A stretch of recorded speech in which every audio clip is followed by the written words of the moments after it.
Weezy out of here. Weezy out of here. Weezy out of here. Weezy out of here.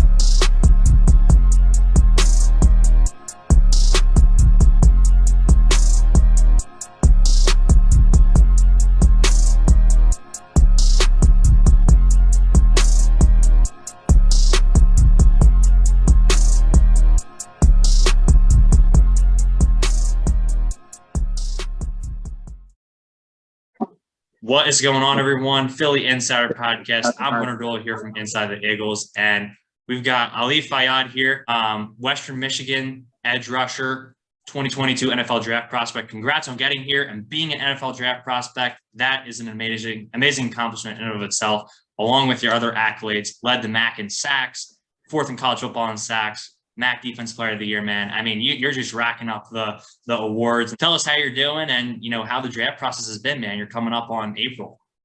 Man, the process has been up and down, man. It's a roller coaster. I wish I could tell the future for real. But no, things have been going well, man. I'm blessed, like you said, to be in this position. I'm blessed to be on this podcast with you, man. How are you doing, bro? I'm doing well. Thank you for asking. My Sixers are playing right now. We're in a tight game, so I'm just enjoying the Philly sports season right now. I'm doing well. But yeah, let's talk a little bit about, getting to the NFL draft, man. I mean, everyone's kind of got their own journey and coming up into the draft, right? I know everyone's kind of had, different storylines that they follow or different paths they follow to get to where they are now. What's kind of your story and your path up to the draft? Like just kind of adversity you overcame, anything like that, and just, kind of how you got recruited to Western Michigan and where you are now. Right. I mean, let's start from coming out of high school. I wasn't really like a highly recruited guy. I was only a 2-offer guy. I had to go get my offer at a camp at Eastern Michigan.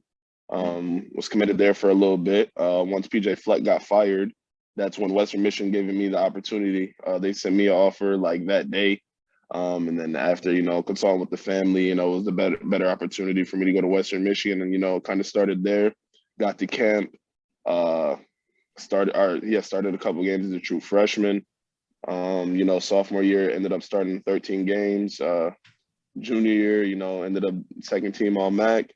Then that COVID year hit, and that's when adversity really hit. And not just with the COVID, but personally, I suffered a calf strain. And that was the first time I've ever been sidelined in my whole career playing football. So that was something different to face, go through mentally and, physically, with physical therapy and, really just keeping your mind right for the guys that are, behind you. They have to take a big leap, filling my shoes. But, after that happened, man, I was really just all ball, bro. It really changed everything. Because once I got hurt, I really realized, everything can be taken to you in like a matter of seconds, man. Like it was crazy. So, I really put reminders around my house. I was taping like NFL and MAC championship logos around my house. And, when I would fall asleep, I'd look up and see it, just keep myself motivated at all times, not just internally, just, just keeping those like subtle reminders, like when you turn your head and stuff like that. Something to keep me going throughout the day. You never just want to be a couch potato or ever be lazy. You just want to use all the minutes in the day. So that's something that I really did. I tried to do at least. And, it kind of worked out for me. I ended up achieving my goal to becoming the MAC Defensive Player of the Year, which I set out to be in 2020. But God always has a plan. And 2021, it happened. Got the East-West Shrine invite, did what I had to do there. And, now we're here, trying to wait until August 28th, 29th, and 30th. Yes, sir. I'm sorry, April. April, yeah. hey, training camp, August and all that. You'll definitely be playing that time too. But talk a little bit about the East-West Shrine Bowl, like just kind of the coaches you interacted with there, what the experience was like. What was bowl season like? Oh man, it was awesome. Honestly, getting to interact and meet with like teams and finally getting them to get to know the type of person that I am, how genuine and how much passion I have for the game. That was the best thing for me, for them to really just get hands-on with me too on the field as well. I was just trying to take everything they could give me and then put it in my practices. So it was overall amazing. I definitely love the fact that I got to go up against guys that, are in bigger conferences than me and, are, like those guys. And I feel like I'm that guy. So, when I went up against them, I got definitely put a couple people on a couple highlights. So it felt good, man, just to go out and do what I do, pass rush and run stop. Absolutely. Absolutely. I mean, hey, sounds like you've got a lot of motivation, a lot of self-discipline as well. That's something everyone could use in anything you're striving to do in life, man. So I think that's going to carry you a long way in football and beyond football as well. Once you hopefully retire after a beautiful 20-year career, hopefully. So, So yeah, but talking a little bit about Western Michigan. So I got to talk to your teammate, Caleb Ellaby, a month or two ago. And obviously Sky Moore came out of there. You guys have had a number of guys over the years. You have a number of prospects this year you showed off at your pro day. Just talk a little about the staff there, the coaching staff and the culture and what they're doing to kind of prepare you guys this next level and put Western Michigan on the map. I mean, one thing that helped, like, that really made me jump from like high school to college was they really make you be responsible. You got to time management. You got to really just be a man. You got to grow up. And the ones that grow up are the ones that succeed. The ones that those guys that are like tweeners, like, those are the guys you never know with. So, it was really good. Our culture was really about us growing as men, not just on the field, but off the field, like you were saying. And the guys that really took it and really implemented what they were given to us, it really helped. G2, in the weight room always had us working like crazy. So I'm not gonna lie, he had a lot to do with all of our growth, physically, mentally. And yeah, man, I felt like our close knitted bond between the team helped everybody grow. When somebody's having a bad day, we'll wrap our arm around them, make sure he's doing well, things like that. So it was just all together, big family. And we just work. We trying to achieve our goals as well achieve all of our goals. You get what I'm saying? Individual and team. Absolutely. Yeah. And I talked to, I don't know if you interact with him much because you're on the defense side of the ball, but Coach Evans, offensive coordinator there. And he kind of shared the same thoughts about the family aspect of it on and off the field for you guys and just how you guys carry yourselves and lead that team. And I just want to flip a little bit the play style now too. Are there any NFL edge rushers that you kind of look at and try to implement stuff into your own game, or are you just kind of analyzing your own game most of the time and just seeing what you can kind of do better? Definitely, I always analyze my own game, good and bad. I like to see what I did wrong, and I like to see what I did right so I can do it again. The two guys that my whole life I've been watching Von Miller. Von Miller is one of the guys that, like, he's a GOAT. He's on my Mount Rushmore of football players. So just to watch him and try to implement everything that he does on the field, will hopefully get me 100 sacks in the NFL. And another guy is TJ Watt. TJ Watt this year had 22 and a half sacks with missing, I think he missed, 3 games? Or, like a guy Crazy. like that, a guy like that can really just make his angle to the quarterback is something that, like, I'm really trying to bring into my game. No wasted movement. That guy's hitting guys with cross chops straight to the quarterback and landing in their laps. So those two guys are just phenomenal guys to watch. And I definitely would love to get in the film room with them for sure. Yeah. Hey, I mean, you're going to maybe have an opportunity to after next month. So even if there's plenty of great pass rushers out there, I'm sure you're going to learn from someone who's been there for a while. But, maybe my Eagles, we got some good guys over there. But look, I mean, you just kind of answered my next question. I mean, obviously, being an edge rusher isn't just about speeding by guys. Plenty of guys who do that in college don't really translate to the next level, right? Because they just kind of rely on athleticism alone. Right. Talking just about varying your pass rush moves a little bit and, like you said, eliminating steps. You want to get there with as few steps as possible, as quick as possible, and just kind of setting offensive tackles up and just the chess match that goes on between you and the other offensive tackle throughout the game. 100%. This is chess, not checkers. Everything's a setup. You're trying to get the king back there. And in order to do that, you can't be hitting with the same moves and you can't just be running by. You got to close air and you got to get there. Something that I like to do is that, I really I like the setup. I like the power, power. Once he thinks, oh, he's powering, he wants to put his foot on the ground and sit, and I'm dipping. Oh shit, I'm gone. Or I'm spinning or I'm swiping, like it's all set up, man. It's, but then sometimes, hey, the speed does work. Sometimes you get that, you're looking down at that little, the little time clock. and it's going down under 5, and they're rushing, everybody's rushing at the line. You know it's about to be a snap.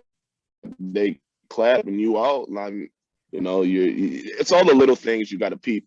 In order to be a phenomenal pass rusher in my book, like you got to take all the cheat code can. You know, if the center and the quarterback got a little, a little thing that they're doing, you got to peep it, you got to watch it, you got to go, you got to take off. It's all time. It's microseconds, man. It's just the little things you got to, it's all details. Yeah, and even that kind of goes along with just sometimes getting your mid up and being able to knock the ball down if you can't get there in time too. So always that type of stuff. But also, you talked about being a run defender when you talk about the East Shrine Bowl. I think that kind of gets overlooked with a lot of guys these days with, like TJ Watt and Von Miller, you still got to be able to be a force defender off the edge, right? Talk a little bit about what you're working on in the run game and how important it is to not just be a pass rush specialist. Yeah, I mean, pass rushing is a luxury. Like you have to stop the run in order to do that. First and second down are downs where it's about being physical and about getting knockbacks. Unless it's the fourth quarter and it's 2 minutes, But like it's really about just being physical, creating separation. Hat and hands, hat and hands, hat and hands. You don't ever want to lose edges. If you're the edge of a defense, be the edge of a defense, simple as that. If you got to knock this guy back, you got to knock this guy back, especially if it's a tight end. Tight ends can F with DN. So, it is what it is. You just got to be physical out there, man. It's just hand in hands, it's creating separation and ripping off, making plays. But, if your job is to be in that C gap, stay in that C gap, have your LBs come through and make a play, But it's just doing your 111 and just playing physical and playing hard-nosed football. Mm-hmm. Yeah, absolutely. And I mean, you talk about gap responsibility these days. You got 1 gap, 2 gap, and then obviously I know Brandon Staley and other defensive coordinators are expecting guys to play gap and a half now. So always something new coming your guys' way. So it's not an easy position to play. And on that, what do you think kind of separates you from the rest of the pack? Obviously, there's a lot of edge rushers every year in the draft. What do you think makes you different if an NFL team were to ask you that?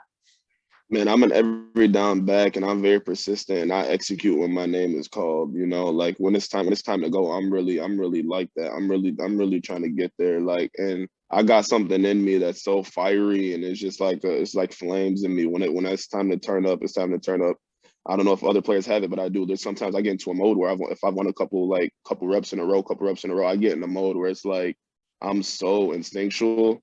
Like I'm on his third move, and you feel me? Like I'm just on it. I don't know what it is, man. It's just something that's in me, bro. It's like that.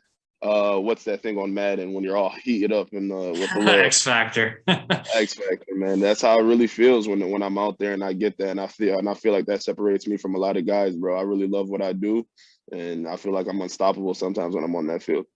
Mm-hmm. Hey, that's professional yet confident mindset to have going into the league. And I also want to talk about one of my favorite parts of the game is special teams. Now, I believe you have played special teams at Western Michigan, if I'm not mistaken. So talk a little bit about the importance of that and what units you can play if asked to. Yeah, definitely. Well, I can play every unit of special teams wherever they ask me. Like I'm a workhorse. You tell me to do something, I'm gonna do it. When I was at Western, I played a lot of special teams my freshman year. I was the R5 and L5 on kickoff. They needed me at the 4. Okay. The 4s, I was there. I blocked the field goal my freshman year, and then sophomore year is where we were light in the D line room, so it's kind of like, on and off. But nah, man. Like anything that a team needs me to do on special teams, I'm down to go be a gunner on punt. Don't matter. I'll do whatever I can, whatever they ask me to do. I'm down.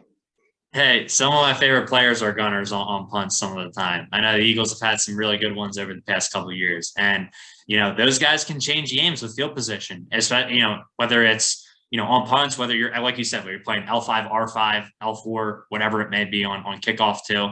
Every little step matters too, with how you're setting up your coverage or setting up kickoff return and everything like that. Like every detail matters, or else you take one false step, a guy could get by you, or, you could let the kick returner by you. So love that answer. And, I believe your pro day already happened, if I'm not mistaken. So how do you kind of feel about your performance and, the rest of your guys too? And like, what are some of the things you've really been working on leading up to your pro day to kind of, get to where you want to be before the draft and going into your first rookie season?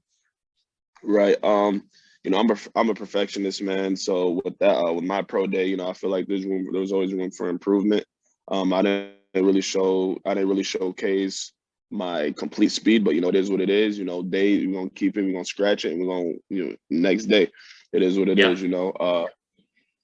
Really, I'm glad the guys, did what they had to do. Now right now I have been just working on my body, getting my yoga in, light lifting right now. I'm gonna start getting hard in the weight room in start of April. And I'm just working on my body, watching the things that I put into my body, just working hard, getting my body in the best condition possible, and I'm gonna be ready for summer camp. Love it. Love it. Hey, Ali, I got one more question for you here. I got to ask you, man, like if NFL teams ask you, what are we getting at Ali Fayad? I know you kind of already answered this a little bit, but give your elevator pitch to an NFL team. Like, what are they getting in you both right now and in the long term? Oh man, you're getting a workhorse. You're getting a poised, dominant, freaking relentless guy, man. And I'm a guy that you're gonna look back at this draft class and like, yo, we should have picked this guy up way earlier than what you did. And I'm not just saying that. I'm really a guy that when we're in the fourth quarter and we're down by and we need the ball back, you need like guys like we need the ball. Like I'm that guy, and the film speaks for itself. And I really believe in the things that I say, and I believe in what I do. So I'm ready, and I'm the guy you guys need for real. Yeah. Hey, I hope the Eagles are hearing this and they know that you're the guy we need on the field. But look, man, like I really believe what you're saying too. And you've sold me. Like I believe in your mindset, man. I believe you're going to translate the next level. I can just tell, like you said, you can't be a couch potato, man. Like there's guys in the NFL who are that way too. I mean, it's not just college. So that already separates you from the pack. Your willingness to play special teams already separates you from the pack. And then everything you add on in the pass rush and the run game, I mean, it just seems like I feel like you're really set up for a nice NFL career here. And I'm really, really excited to see not only what you do on the field, but also off the field in the locker room and in the community too, Matt. So anything you want to say before we sign off here? No, man, I just want to appreciate you for letting me on here, and thank you so much, bro. Yeah, of course. I know, however many years down the road, we're going to be talking, oh my gosh, they got Ali Fayad on the podcast. So I had to get you on here, man. I was super excited, and I appreciate you a ton, man. So thank you. And yeah, everyone who was watching, run, Booby, run, fly, Eagles, fly. We will see y'all later. God bless.